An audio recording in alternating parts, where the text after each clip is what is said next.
ओम शांति। बहुत सुंदर आज का टॉपिक है कि जब अंतिम समय आएगा, उस अंतिम समय में सिर्फ 2 अभ्यास ही काम में आएंगे और इन अभ्यासों को हमें अभी से प्रैक्टिस करना बहुत बहुत ज़रूरी है। कहते प्रकृति के विनाश से अगर सुरक्षित रहना है, जब अंत का समय आएगा तो महाविकराल। आज भी हम देखते हैं कि कहीं कहीं पर प्रकृति जब अपना प्रकोप दिखाती है तो मनुष्य आत्माओं की रूह कांप जाती है उसको देखकर। इतनी भयंकर, इतनी क्रोधित रूप में अपना प्रकोप दिखाती है। तो सोचो, जब अंत, अभी तो एक तत्व जब ऐसी हलचल मचाता है तो दुनिया में हाहाकार मच जाता है। जब 5 तत्व भी एक साथ भयंकर प्रकोप दिखाएंगे, उस वक्त हमें सिर्फ ये परमात्मा के महावाक्य और ये 2 अभ्यास बहुत मदद करेंगे।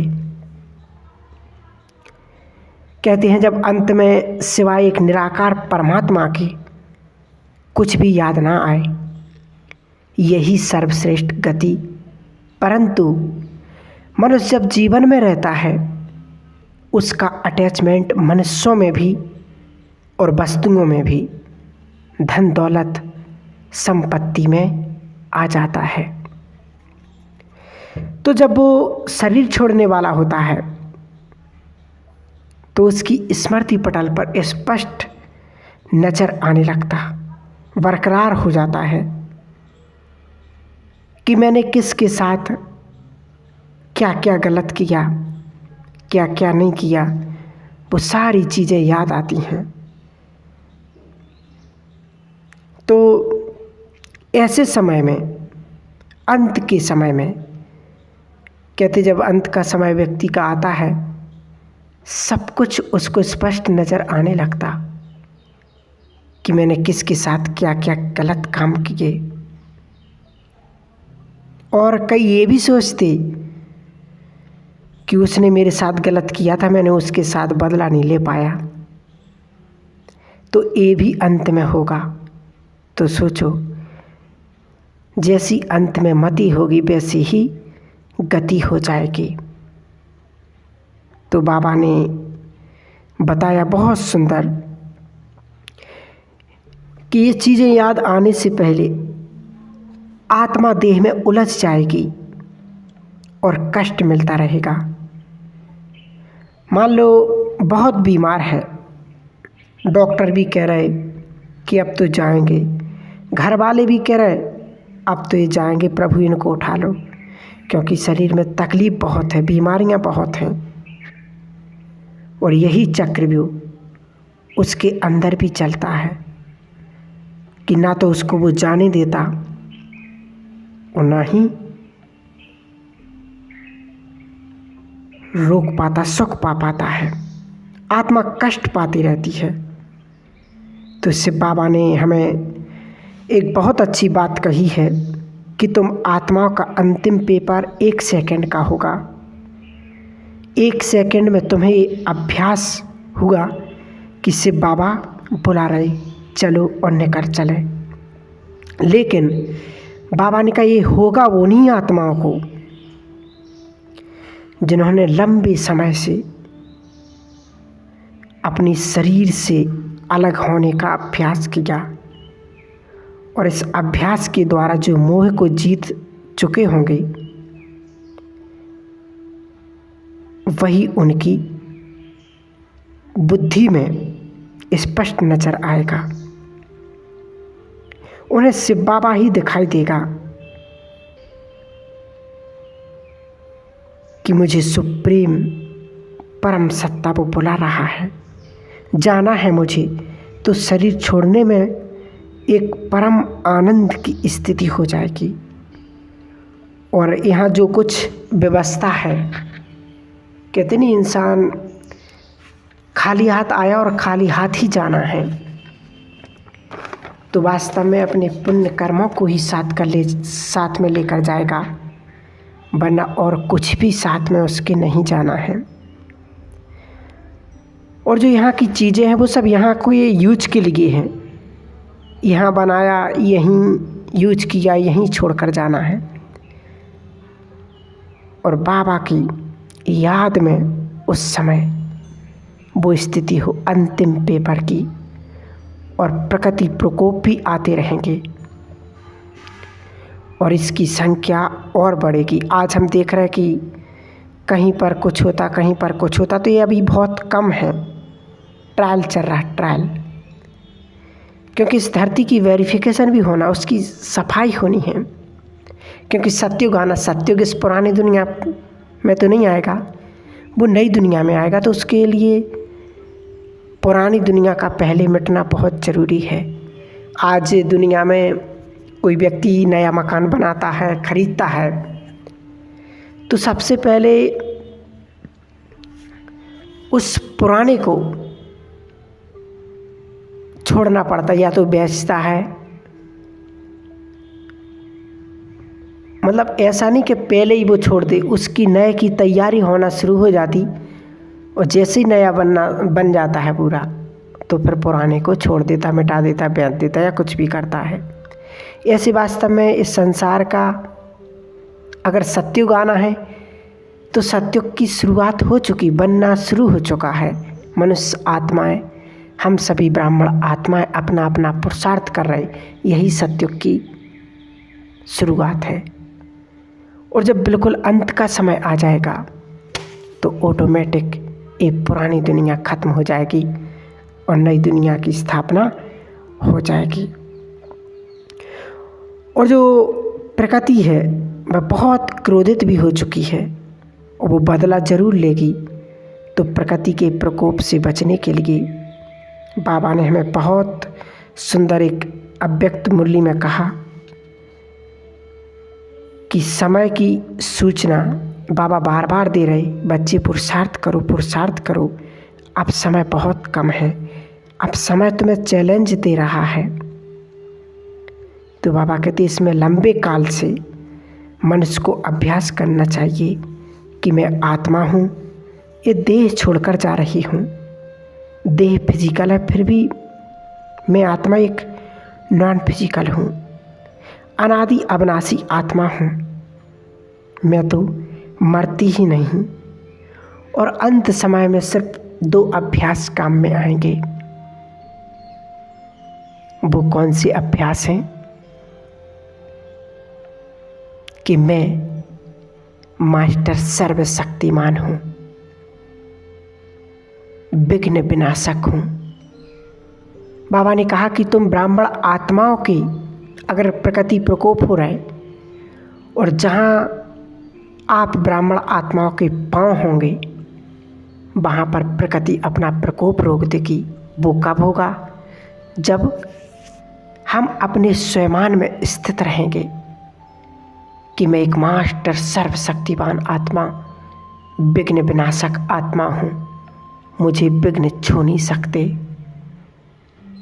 मैं परमात्मा की संतान हूँ। जब हम ये अभ्यास करेंगे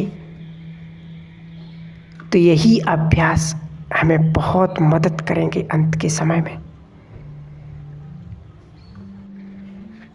तो बाबा कहते हैं हमें इन अभ्यासों को अभी से देह से न्यारे कि मैं एक आत्मा हूँ, देह नहीं हूँ, अशरीरीपन का अभ्यास करेंगे तो यही अभ्यास अंत में काम में आएगा। और बाबा ने कहा कि हमें अपने बोलों को भी बहुत सुधारना है।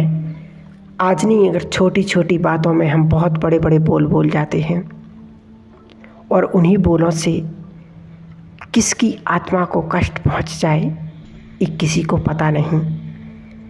इसलिए हमें दुआएं देने वाले बोल बोलना है, सुख देने वाले बोल बोलना है, क्योंकि उन्हें हमें मदद करनी है।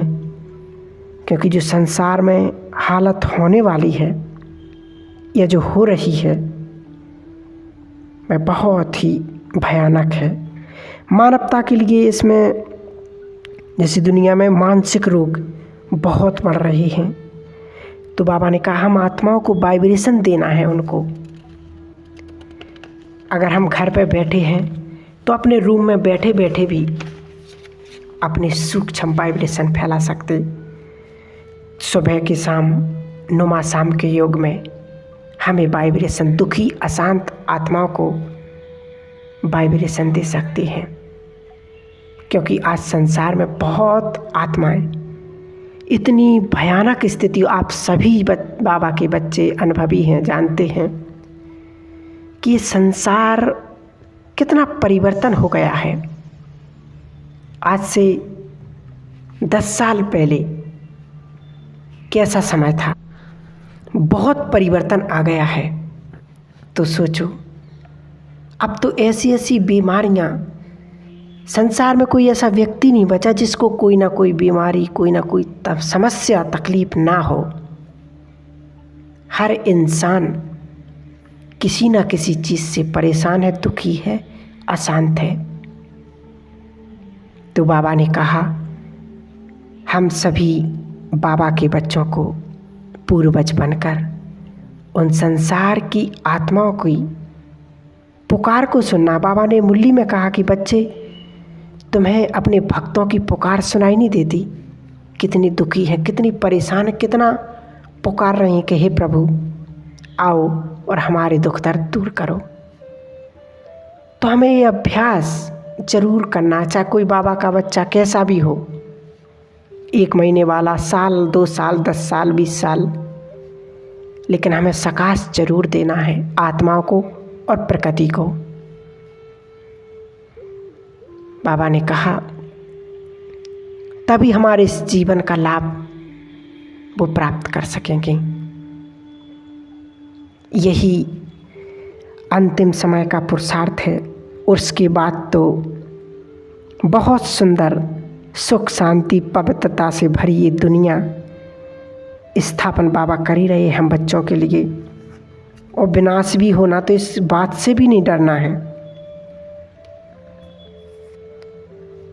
क्योंकि इसके बाद ही तो एक स्वर्णिम दुनिया, सतयुगी दुनिया आने वाली है। और परमात्मा अवतरण बेला के महत्व को भी हमें जानना कि परमात्मा द्वारा बताए गए जो महावाक्य, जो श्रीमत है, उसे अपने जीवन में धारण करना है। और हम उस दुनिया में जा रहे, इस ईश्वरीय ज्ञान का लाभ हमें स्वयं उठाना है और सर्व विश्व की सर्व आत्माओं को भी यह ज्ञान हमें प्रदान करना है। उन्हें ईश्वर का ज्ञान देना है कि भगवान, वो परमात्मा नई सृष्टि की स्थापना करने के लिए आ गए हैं। तो हमें सकाश जरूर देना है आत्माओं को और प्रकृति को। बाबा कहते तो ऑटोमेटिक हमें आने वाले समय में वो हमें मदद करेंगे, उनकी दुआएं हमें मदद करेंगी, प्रकृति हमें मदद करेगी, क्योंकि उनको हम अभी से जब वो कुछ देंगे तभी तो वो हमारी मदद करेंगी। तो हमें इस बात का बहुत बहुत ध्यान देना है और अपने जीवन को और अपने पुरुषार्थ को भी ढीला नहीं करना है। आज अनेक आत्माएं अपने पुरुषार्थ को ढीला करती जा रही हैं, तो अपने पुरुषार्थ को भी ऊंच और महान दिव्य पुरुषार्थी बनाना है। और एक अभ्यास और करना है, इस सभी बहुत ध्यान देंगे। और ये ध्यान देने वाली बात है कि अपने घर में बाबा का आह्वान जरूर किया करें, कम से कम 5 बार। अगर 5 बार नहीं कर पाती तो सुबह और शाम 2 बार जरूर उस परमात्मा को बुलाएं अपने घर में,